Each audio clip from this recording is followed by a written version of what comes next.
It's hard to pinpoint the exact moment when everything began to unravel. Looking back now, I realize the signs had been there all along. It wasn't some dramatic revelation or glaring red flag. No single moment that screamed wake up. Instead, it was more like a subtle shift, a creeping unease that I couldn't quite shake.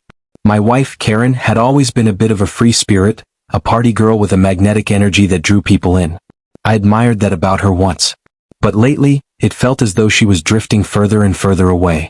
At first, I told myself it was stress from her demanding job, or perhaps a midlife crisis. But deep down, something about her behavior felt different, wrong. We had been married for 8 years. 8 years of shared laughter, occasional arguments, and the comfort of routine. It wasn't perfect, no marriage is, but I believed we were solid. I believed in us.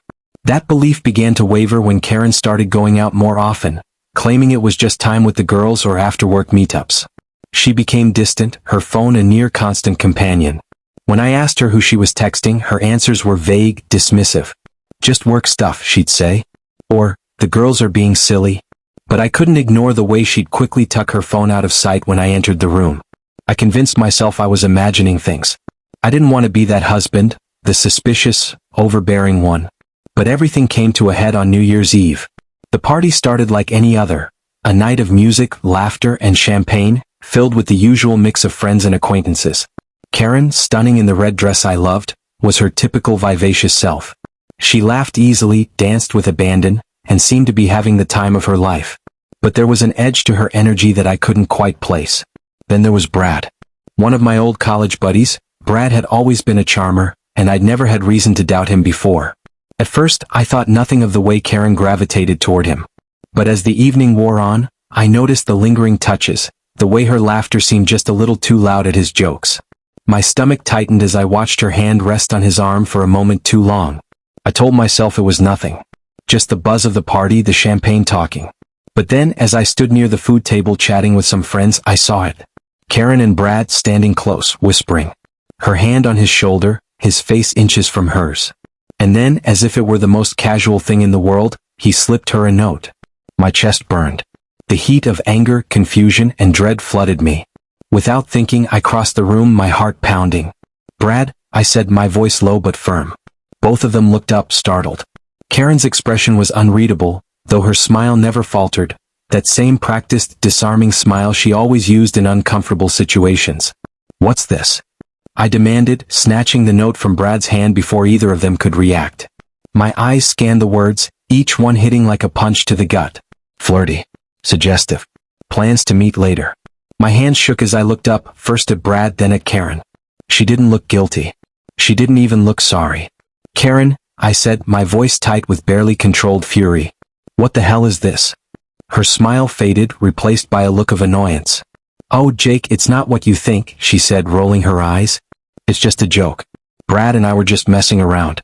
It's harmless. Harmless. I repeated, incredulous. My voice rose despite my efforts to stay calm. You call this harmless? Sneaking around, passing notes like teenagers? How long has this been going on? Karen crossed her arms, her tone dismissive. I don't know, Jake. You're overreacting. It's not like I'm asking you to stay home and cry about it. The casual cruelty of her words stunned me. For a moment I couldn't speak. Brad stood awkwardly beside her, looking anywhere but at me. Karen, meanwhile, looked bored, like this was all a tiresome inconvenience. I can't believe you, I said finally, my voice trembling with anger. I thought I knew you. She shrugged, turning away. Maybe you don't. That was it. I couldn't stay. I left the party, the cold night air doing little to cool the fire in my chest. As I stood outside, my mind reeled, replaying the scene over and over. I felt humiliated, betrayed, and utterly lost. How long had this been happening? Had she ever cared? The days that followed were a blur of anger and grief. Every text, every late night, every lie, it all fell into place. When I confronted Karen again, she was as dismissive as ever. It's nothing, Jake, she insisted. You're blowing this out of proportion. But it wasn't nothing. It was everything. And I couldn't live like that anymore. That night, I made my decision. I stood before her, calm but resolute. I can't do this anymore, Karen, I said. We're done. Her only response was a shrug. And with that, I walked away, the weight of the past 8 years heavy on my shoulders but a glimmer of hope for a future free of lies. I didn't know where I was headed, but I knew one thing. I deserved better. And someday I would find it. The moment I walked out of that room, I knew my marriage to Karen was over. But her betrayal wasn't something I could simply let slide into oblivion. It wasn't about revenge for revenge's sake. I wasn't trying to be cruel. It was about making her understand the gravity of what she had done. Karen had humiliated me, disrespected me, and shattered the trust we had built over the years. I needed her to face the consequences of her actions in a way that she would never forget. Karen had always been obsessed with appearances, with how others perceived her. That vanity gave me the idea. If I wanted to hit her where it hurt, I needed to expose her lies in front of the people whose opinions she valued most, her friends. These were the same friends who had stood by and witnessed her behavior with Brad at the New Year's Eve party, some even laughing along as if it was all a harmless joke. The confrontation. A week later, I hosted a small gathering at my house. The guest list included close friends from our shared circle. People Karen trusted, people she would least expect to hear the truth from me. As I anticipated, Karen was eager to attend, perhaps seeing this as an opportunity to smooth things over or maintain appearances. When she arrived, she was radiant, wearing that same air of confidence she always carried. But as the evening unfolded, my resolve grew stronger. I waited until the perfect moment, then stood in the center of the room, drawing everyone's attention. I think it's time we had a candid conversation, I began, my voice steady and calm. About something I've recently uncovered. The room fell silent, all eyes turning toward me. Karen froze, her confident demeanor faltering as a flicker of unease crossed her face. I took out my phone and held it up. Some of you might remember the New Year's Eve party, I continued. Well, that night I found something that revealed the truth about what's been going on in my marriage. I read the text messages aloud. The flirtatious exchanges between Karen and Brad, the plans to meet in secret, the lies she told me so effortlessly. Every word hit like a hammer, and as I read, the atmosphere in the room shifted. Karen's face turned ashen. She stammered, trying to form some sort of defense, but no words came. "Jake, stop," she finally muttered, her voice shaky, but I wasn't finished. "You don't get to silence me, Karen," I said, my tone sharp but composed. "You've been sneaking around behind my back, disrespecting me and treating our marriage like it meant nothing. It's only fair that everyone here knows the truth."